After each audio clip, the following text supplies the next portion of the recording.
அவர்களெல்லாம் சாதிக்க பிறந்தவர்கள், சாதனை புரிய வந்தவர்கள். நான் எல்லா இளைஞர்களையும் சொல்லவில்லை, தவறு செய்கின்ற இளைஞர்களை தான் நாடு கடத்த வேண்டும் என்று சொல்லுகிறேன். என் அருமை பேத்தியே உட்கார். அதனால எப்படி ஒரு வாழைப்பழ தாரிலே ஒரு வாழைப்பழம் அழுகினோம் என்று சொன்னால் அந்த வாழைப்பழ தாரை நாம வச்சிருக்கிறோமா?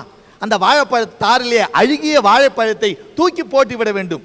அதே போல எங்கோ ஒருவர் செய்கின்ற தவறுகளால் எல்லா இளைஞர்களையும் நான் குற்றம் சொல்லவில்லை. 4-5 மாதத்துக்கு முன்பு ஐயா நம் நாடானது சேட்டிலைட் என்ற கருவியை அனுப்பி தோல்வியுற்றது. அதற்காக எந்த இளைஞனாவது வருத்தப்பட்டிருக்கிறானா? அல்லது இலங்கையிலே நம்முடைய தமிழர்கள் அன்றாடம் கொன்று குவிக்கிறார்களே, அவர்களுக்காக இந்த இளைஞன் என்றாவது வருத்தப்பட்டிருக்கிறானா? அல்லது நம் நாட்டு மீனவர்கள் நம்முடைய ராமேஸ்வரங்களிலே மீன் பிடிக்க போவர்களை இலங்கை சிப்பாய்கள் அடித்து நொறுக்கிறார்களே, அதற்காக நம்முடைய இளைஞன் வருத்தப்பட்டிருக்கிறானா? இந்த சாதாரண கிரிக்கெட் விவகாரத்திற்காக இவன் பண்ணாத அட்டூழியம் எல்லாம் பண்ணுகிறானே என்று சொன்னால் அந்த மாதிரி இளைஞர்களைத்தான் நாடு கடத்த வேண்டும் என்று நான் சொல்லுகிறேன் ஐயா. ஒவ்வொருத்தரும் ஒவ்வொரு கோணத்தில் வாதாடினாங்க. நான் மன்னராக இருந்தால் யாரை நாடு கடத்துவேன் என கேட்டால் நான் மன்னராக இருக்க விரும்பவில்லை. ஏன் என்று கேட்டால் மன்னராட்சி கூடாது, மக்களாட்சி வேண்டும் என்பதற்காகத்தான் இத்தனை போராடி ஒரு வெள்ளைக்காரனிடத்திலிருந்து மகாத்மா காந்தி நமக்கு சுதந்திரத்தை வாங்கி கொடுத்திருக்கிறார். இவங்க சொல்ற மாதிரி நாடு கடத்தணுன்றாங்க. இவங்க எல்லாரையுமே நாடு கடத்தலாம். ஒவ்வொரு துறையிலும் ஒவ்வொரு தப்பு பண்றவங்க இருக்காங்கய்யா. அவங்களெல்லாம் நாடு கடத்தி கொண்டு போனீங்கன்னு வச்சுங்க, இந்த நாட்டில் 90% அவங்களெல்லாம் ஒரு இடத்துல போனால் அது நாடாயிடும். நல்லவெல்லாம் இங்கே இருக்கானா இது நாடாக இருக்காது. அதனால் நான் என்ன சொல்கிறேன், ஆண்டவனோட படைப்பில் துளசி செடியும் ஆண்டவன் தான் உருவாக்குகிறார், வில்வ செடியும் ஆண்டவன் தான் உருவாக்குகிறார், ஏன் வேப்பன் செடியும் ஆண்டவன் தான் உருவாக்குகிறார். இவையெல்லாம் மருந்துக்கு பயன்படுகிறது. ஆனால் கஞ்சா செடியும் இறைவனுடைய படைப்பில் தான் இருக்கிறது. ஏன் சில விஷச்செடிகளும் இருக்கின்றது. இந்த துளசி செடியை நாம் முகர்ந்து பார்ப்பதைப் போல, கசக்கி முகர்ந்து உணர்வதைப் போல, வேப்பலையை முகர்ந்து பார்த்து உணர்வதைப் போல, வில்வ செடியை முகர்ந்து பார்த்து உணர்வதைப் போல நாம் நல்ல மனிதன் யார், நல்ல குணம் கொண்ட மனிதன் யார் என்பதை இனம் பிரித்து நாம் வாழ வேண்டும். இங்க சொன்னாரு கிரிக்கெட்ல இந்தியா தோத்து போயிடுச்சுன்னு இளைஞன்லாம் துடிக்கிறானா, இந்தியாவுக்காக குரல் கொடுக்கிறானா? ஐயா வேதனையோட சொல்றையா, உலக கோப்பையில் கலந்துக்கிறதுக்கு அத்தனை நாடு கிட்டத்தட்ட 17 நாடு போச்சு.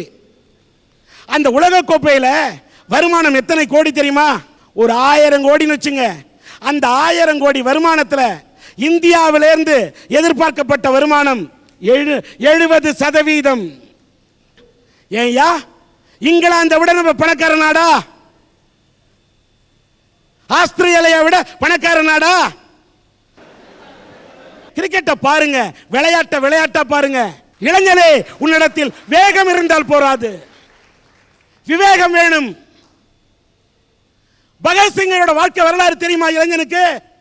தெரியாதியா? காந்தியை பத்தி தெரியாதியா?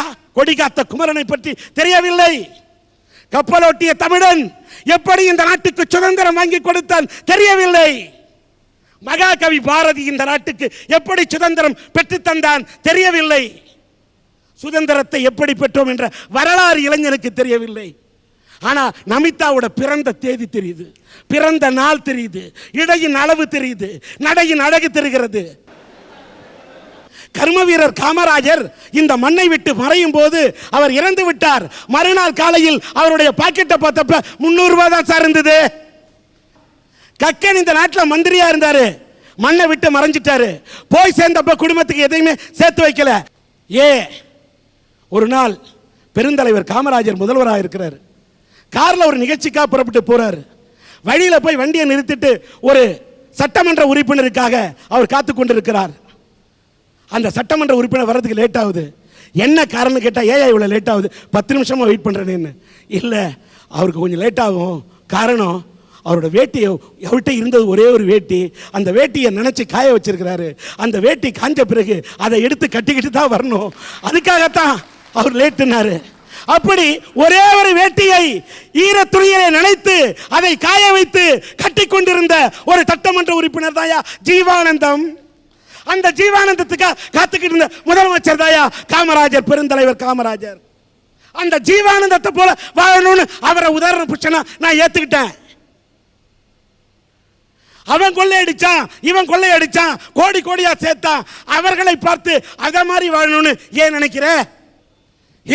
பேரறிஞர் அண்ணா முதலமைச்சர் வீட்டிலே அளவெடுப்பதற்காக, திரைச்சீலை தைப்பதற்காக பொதுப்பணித்துறையை சேர்ந்த அதிகாரிகள் போய் அளவெடுக்கிறாங்க. அண்ணா பார்த்திருக்கிறாரு, என்னன்னு கேட்டிருக்காரு. வீட்டை அழகுபடுத்த, சிங்காரப்படுத்த, திரைச்சீலைக்கு அளவெடுக்கிறோம் என்று சொன்னவுடன் வேண்டாம் என்று தடுத்து நிறுத்திய பேரறிஞர் அண்ணா வாழ்ந்த நாடு. ஏன் அவரை உதாரண புருஷன் எடுத்துக்க கூடாது?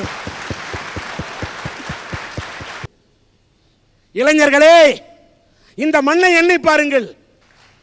ரமண மகரிஷி பிறந்த இந்த மண்ணிலே உன்னால் நல்ல மனிதனா வாழ முடியாதா? முடியும்.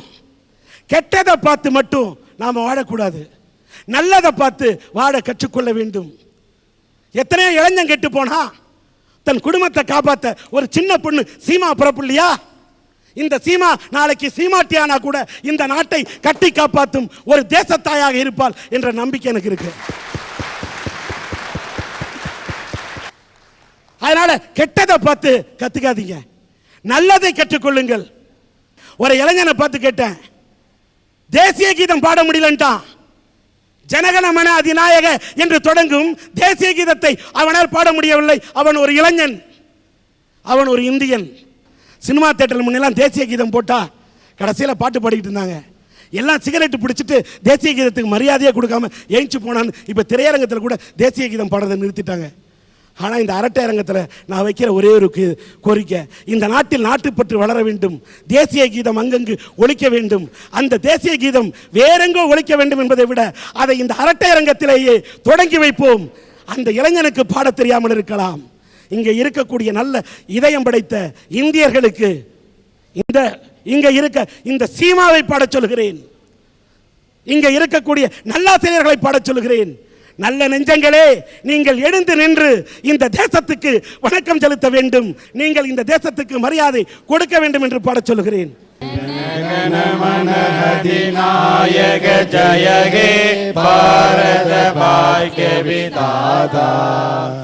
பொறுத்தவரையில் இந்தியாவின் சுவிட்சர்லாந்து அது ஊட்டி. இது என் கோணத்தில் நான் பார்த்த ஊட்டி. பச்சை வண்ண சேலையை கட்டிக்கொண்ட சீமாட்டி இயற்கையின் நாதத்தை மீட்டி பூக்களை வளர்க்கிறாள் சீராட்டி தாளாட்டி. பசு மரங்களை வளர்க்கிறாள் பாலூட்டி. இயற்கை தாய் அந்த சீமாட்டி, அவள் இருக்கும் இடம்தான் இந்த ஊட்டி.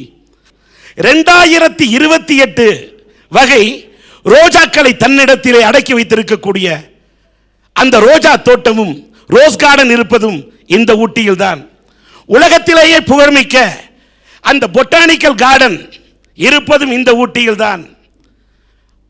நீர்மின் சக்தியை உற்பத்தி செய்யக்கூடிய பைக்கரா நீர்வீழ்ச்சி இருப்பதும் இந்த ஊட்டியில் தான். காதலர்கள் வந்தால் கண்கொள்ளா காட்சியாக அவர்கள் ஓடத்திலே உல்லாசமாக ஓடச்சவாரி செய்ய இடம் கொடுத்த இடம் இந்த ஊட்டி தான். தென்னிந்தியாவிலேயே உயரமான சிகரம் தொட்டபெட்டா சிகரத்தை தன்னிடத்தில் வைத்திருக்கும் ஒரே இடம் இந்த ஊட்டி தான். ஏன் தேயிலை தோட்டத்தை தன்னிடத்தில் அடக்கி வைத்து தமிழ்நாட்டிலேயே தென்னகத்திலேயே இவ்வளவு தேயிலையை உற்பத்தி செய்யக்கூடிய ஒரு மாநகரமாக விளங்கக்கூடிய ஒரு தலம்தான் இந்த ஊட்டி. இப்படி அடுக்கிக் கொண்டே போகலாம். வெலிங்டன் ராணுவ பயிற்சியை முகாமை தன்னிடத்திலே வைத்திருக்கக்கூடியதும் இந்த ஊட்டி தான். மத்திய அரசின் அரவங்காடு அந்த வெடிமருந்து தொழிற்சாலை இருக்கும் இடமும் இந்த ஊட்டி தான். 100 ஆண்டுகளுக்கு மேல் பழமை வாய்ந்த அரசு உயர்நிலைப் பள்ளியை கொண்டதும் இந்த ஊட்டி தான். உலகத்தின் யுனெஸ்கோ அங்கீகரிக்கப்பட்ட பாதுகாக்கப்பட வேண்டிய புராதன சின்னங்களில் ஒன்றாக இந்த ஊட்டியின் மலையை தான் யுனெஸ்கோவை அங்கீகாரம் கொண்டிருக்கிறது. அரட்டை அரங்கம் தொடங்கி 12 ஆண்டு காலத்தை முடித்து 13வது ஆண்டிலே அடியெடுத்து வைக்கின்ற இந்த காலகட்டத்திலே ஊட்டியிலே இதுவரை அரட்டை அரங்கம் நிகழ்ச்சி நடந்ததில்லை. என்ன காரணம்? ஊட்டியிலே 12 ஆண்டுகளுக்கு ஒரு முறைத்தான் மலரக்கூடிய அந்த குறிஞ்சி மலர் இங்கேதான் பூக்கிறது. அரட்டை அரங்கம் கூட குறிஞ்சி மலராக 12வது ஆண்டிலே இங்கே பூக்கட்டும் என்றுதான் ஊட்டி இப்பொழுது அரட்டை அரங்கத்தை இங்கே காட்டியிருக்கிறது கூட்டி. அப்படிப்பட்ட அரட்டை அரங்கத்துக்கு வந்திருக்கக்கூடிய உங்களை வாழ்த்துவதில் நான் மிக்க மகிழ்ச்சி அடைகின்றேன். மக்கள் உடனடியாக கடைபிடிக்க வேண்டிய கருத்து எந்த பாடலில் உள்ளது என்ற தலைப்பிலே ஒரு 5 பாடல்களை மட்டும் எடுத்துக்கொண்டு எந்த பாட்டை இப்ப உடனடியாக மக்கள் கருத்திலே கொள்ள வேண்டும் என்ற தலைப்பிலே தோல்வி நிலையென நினைத்தால் மனிதன் வாழ்வை நினைக்கலாமா, இந்த தலைப்பிலே சிலரும் பொன்னான மனசே பூவான மனசே வைக்காத பொண்ணு மேல ஆசை என்ற இன்னொரு பாட்டு, காசை தான் கடவுளப்பா அந்த கடவுளுக்கும் இது தெரியுமப்பா என்று இன்னொரு பாட்டு, உன் சமையலறையில் நான் உப்பா சர்க்கரையா இப்படி ஒரு பாட்டு, திருடாதே பாப்பா திருடாதே இயற்கையை திருடாதே என்று நாங்கள் நினைத்திருக்கிறோம். காரணம் ஊட்டியின் பசுமையை நினைத்திருக்கிறோம். அதனால் தான் நாங்கள் திருடாதே பாப்பா திருடாதே இயற்கையை திருடாதே என்று நாங்கள் ஒரு வாக்கியத்தை இணைத்திருக்கிறோம்.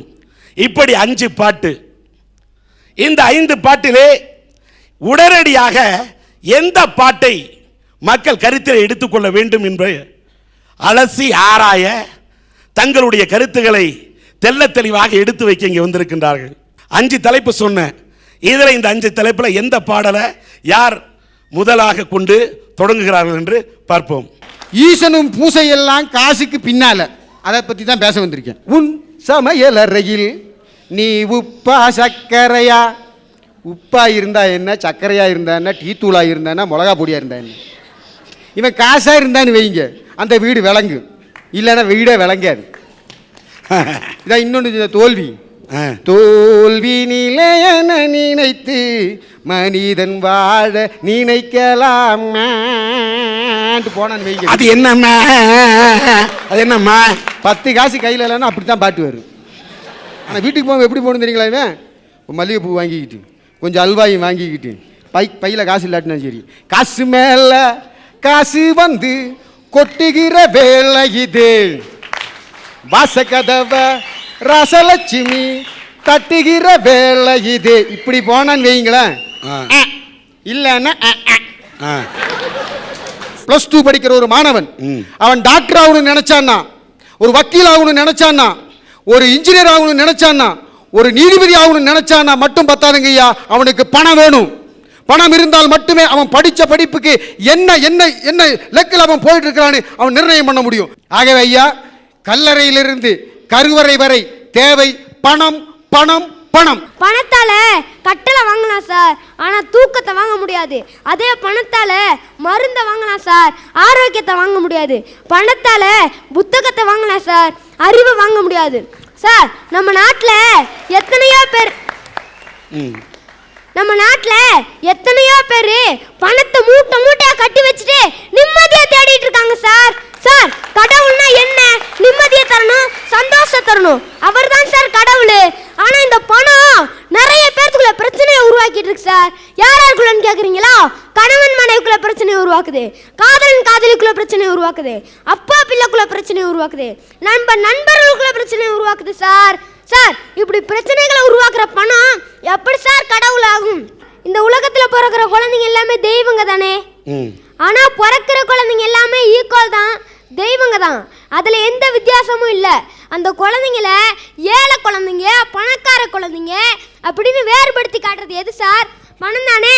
நான் ஒரு பாட்டு பாடுறேன், அதை கேளுங்க.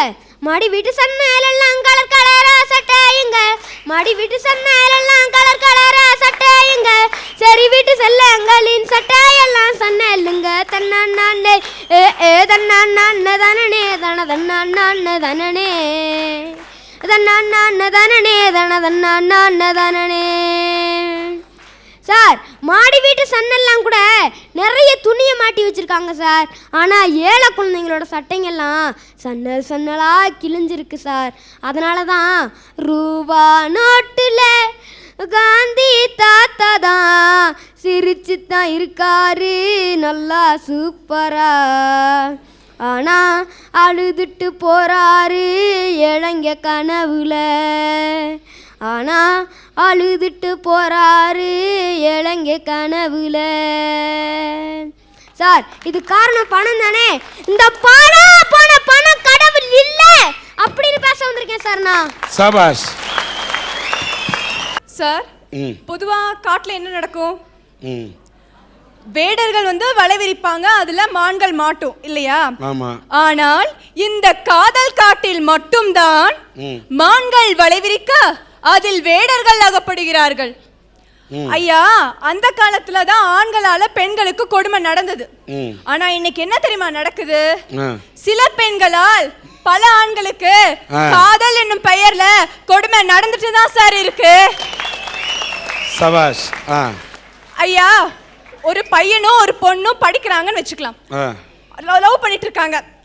அந்த பையனால படிக்க முடியாது, சாப்பிட முடியாது, தூங்க முடியாது.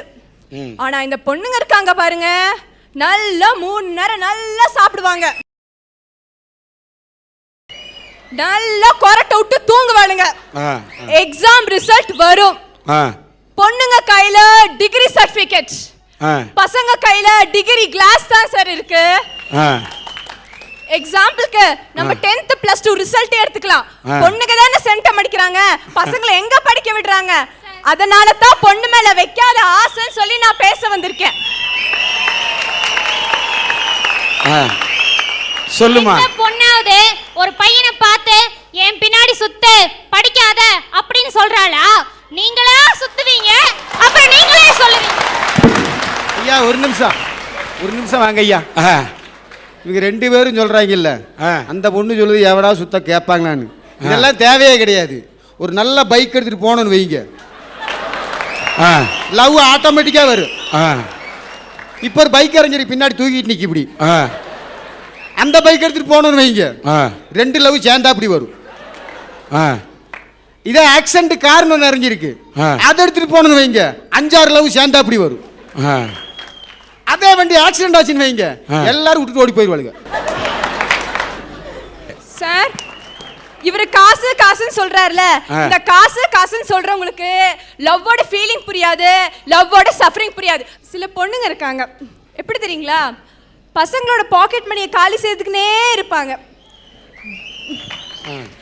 வீட்டுல 3 நேரம் கூட முழுசா சாப்பிட்டுருக்க மாட்டாங்க. வீட்டுல குடிக்க கஞ்சி தண்ணி கூட அங்க வழி இருக்காது. ஆனா பசங்களோட வெளியே வந்தா மட்டும் பீஸா பீஸான்னு பிசாசு மாதிரி அலையறாளுங்க. இவனும் கேட்டுட்டாளேன்னு சொல்லி எல்லா காசையும் அவளுக்கு செலவு பண்ணி கடைசியில ஓட்டையாண்டியா தான் நிக்கிறான். பஸ்ஸு கூட காசு இருக்காது சார். இது அப்படிதான் ஐயா. இங்க பாருங்க, இவங்க எல்லாம் கஷ்டப்பட்டு காதலிப்பாங்க, அடுத்தவன் கூட்டு போயிடுவான்.